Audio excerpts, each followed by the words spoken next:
Welcome to Narrowboat Chef.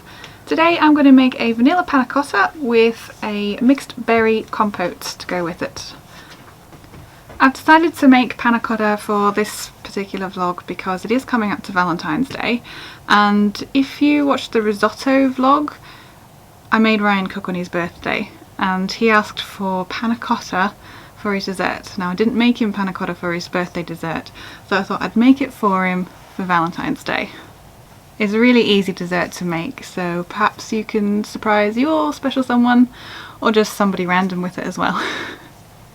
I'm sure a random person would appreciate it. This particular panna cotta that I'm making today is actually a vegan version, mainly because I've still got vegan stuff left over from when my family visited last year. I've got some vegan gelatin left over, and of course we're still using our rice milk and soy cream dairy replacement products, which is what we've always got in our cupboard anyway. So let's get cooking!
So I've popped them into the moulds, popped the cream into the moulds, and I'm just going to pop it into the fridge and they will set.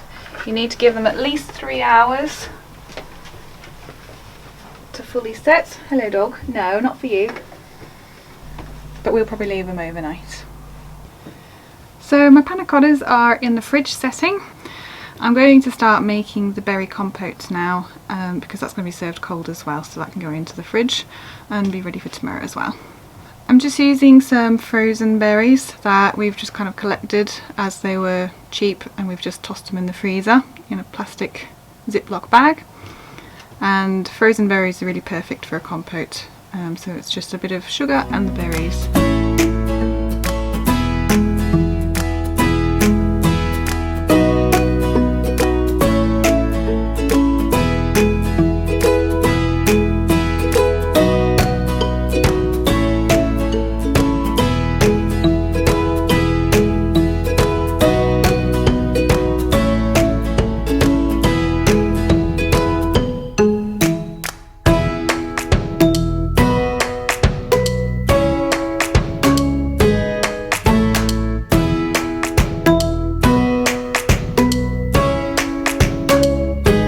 So the compote has been on for about 20 minutes and it has reduced down quite nicely. It will reduce down a little bit more as it cools and will become fairly sort of thick and sticky, which is what we're looking for. So I'll pop that in a bowl and that can go in the fridge and it'll be ready for our panna cottas tomorrow. So I've left the panna cottas in the fridge overnight, so they've set quite well now. And the compote is also ready to go. I wanted to add a special little touch that makes this dessert look very fancy, and it's a really easy touch, and it's called chocolate filigrees. It sounds very fancy, but all a chocolate filigree is piped chocolate into a pretty design, flowers, hearts, little curly things. That's the technical term, curly things. So I'm going to get started with that. For these filigrees, I'm going to be using massive block, I'm not using all of it, massive block of Belgian dark cooking chocolate.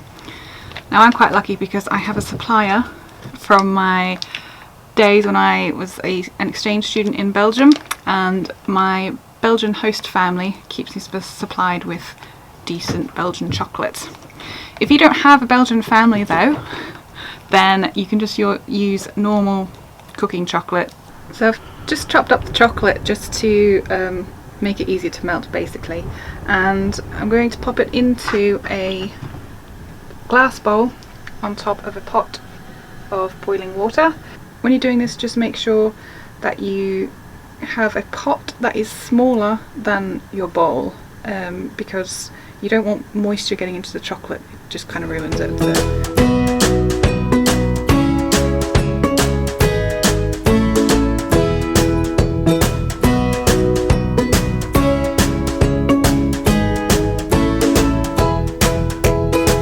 So to pipe these chocolate decorations, you're going to need a piping bag. We don't have a piping bag in the kitchen. You can use a plastic Ziploc bag and just cut off the tip of the bag once you've got your chocolate in it, but it's a waste of plastic, and paper is much more environmentally friendly. So I'm going to show you how to make a piping bag with a bit of baking paper. Oh wait, they call it parchment paper here, don't they? Yeah. Parchment paper.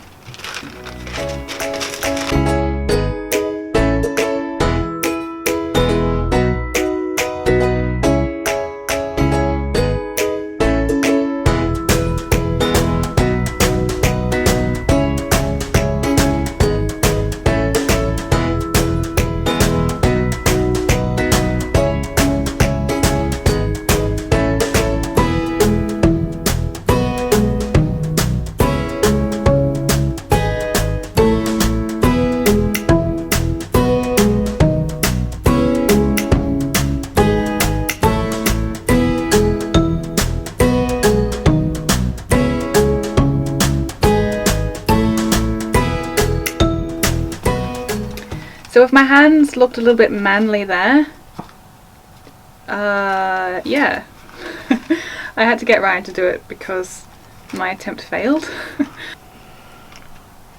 This went much better in my head, and he's a little bit better at it than me. Thanks, Ryan. You're welcome. Right, so now that I've got my cone, I'm going to put my chocolate in, and then I'm going to start piping some decorations.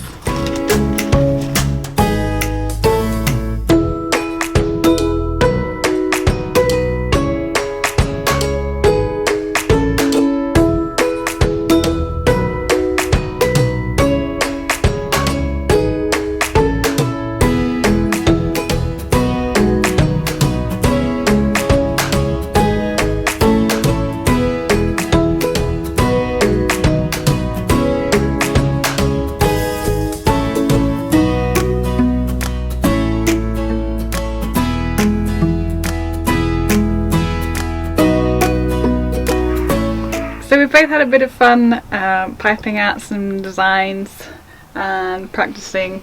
It does take a little bit of time just to get into it, and a bit of practice. It is fun though. Yeah, it's quite fun. So make whatever designs you like, and then they just need to go into the fridge briefly.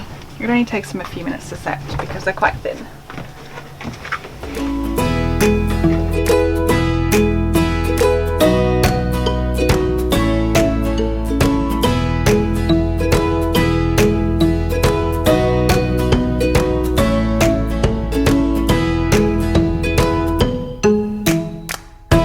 You know it's a good panna cotta when it wobbles. It's got a nice wobble to it.